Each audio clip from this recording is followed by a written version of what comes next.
First, congratulations for this venture. Briefly, can you tell us the story behind your bag business, ma'am? Okay. Actually, it's an accidental business. It started in 2013 when Louis broke his camera bag. And then we wanted, back then kasi the bags in the mall were, for cameras anyway, were black and synthetic, and we wanted something with more personality. Yeah, I guess I'm more of a vintage soul guy, so medyo may ko sa mga vintage style, medyo classic style. So I decided to like parang come up with a camera bag that would, you know, look like medyo vintage yung style. And yun nga, as we were like designing along, we found out about wax canvas. So in-experiment namin, and it turned out really good kasi lumabas yung pagka-vintage ng bag because of the wax. And then, nagkataon, we were introduced to a crowdfunding platform. It's called the Spark Project, and we got crowdfunded for 200,000, and from there, organically the business grew. Yeah, we were initially, actually the original plan was a fundraising for deaf community. Pero parang sabi ni Patch, uy, ang ganda ng bag mo.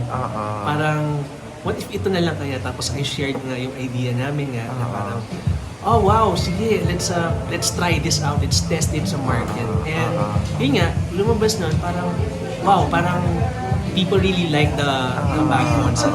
One of the good things na mention yung kanina is sobrang locally made to with the help of the Rizaleños, mga Mariqueños. What's the reason behind that to really produce it from here to sa mga locals natin? Well, we really are from Marikina, and we know kasi that there are families of makers here. Talagang Marikina is known for that. So when we got crowdfunded, the first thing we reached out to and looked for are displaced bag makers, but skilled, really skilled one. And true enough, marami dito. And it complements our skills kasi we do more designs than the actual bag making. So parang we would really collaborate with them, and it feels good kasi Marikina really has a creative hub. And we really want to be part of that. Contribute to our city. Sa music scene as from the Bloomfield, and of course as a musician yourself, how do you incorporate your artistry as a musician dito rin sa product, sa business mo na may kinalaman din sa arts? Yeah, actually yun nga. Before I actually yung music talaga, yung college days ko talaga, industrial design talaga ako, fine arts talaga. So, nauna yung music career ko eh. So, I really wanted to do design pero kasi yun talaga yung nasa puso ko talaga. And yun nga, yung hilig ko talaga is, hindi ko sa classic, hindi ko sa mga old school stuff eh. So, kaya similar, yung music namin, play very like classic music, old school music. Same with sa design and sa art talaga, yung mga direkta talaga. Buy your products. Where is it available?